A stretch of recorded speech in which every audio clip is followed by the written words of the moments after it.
In today's video, I'm going to teach you how to update your email address in Google Workspace without losing any of your important data. This process is simple and should take no more than 5 minutes to complete. We'll walk through the steps together to ensure a smooth transition, keeping all of your data intact. Let's get started. First, you'll need to navigate to Google Workspace. This can be done by opening your web browser and heading over to the Google Workspace homepage. Once you're there, look for the Admin Console option, which is usually located prominently on the page. Click on it to proceed. Now, you'll be prompted to log in using your business email address.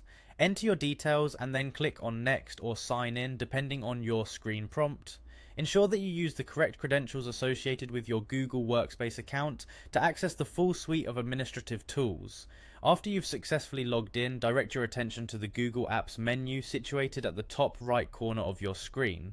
Click on it and you will see a variety of options. From these, find and select the admin icon, which will take you further into the administrative settings of your Google Workspace account. In the admin console, look for the section called Directory. Clicking on Directory will present you with options that allow you to manage users and settings across your organization. Navigate to the Users option and select it. This will provide a list of all the user profiles associated with your account.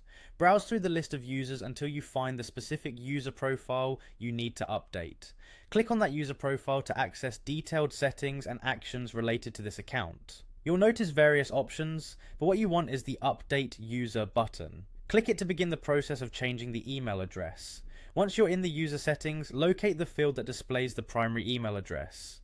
Carefully update this field by entering the new email address that you wish to use. Make sure it's correct and free of any typographical errors, as this will be the main point of contact within your organization and any related services. After you've entered the new email, verify once more to ensure no errors were made. When you're confident everything is accurate, click on the Update User button once again. This finalizes the change associating your account and data with your newly updated email address. And there you have it. You've successfully updated your email address in Google Workspace without any repercussions to your stored data. As simple as it is, it keeps your digital communications smooth and uninterrupted. Feel free to rewind and follow along again if needed, and thanks for joining me in this tutorial.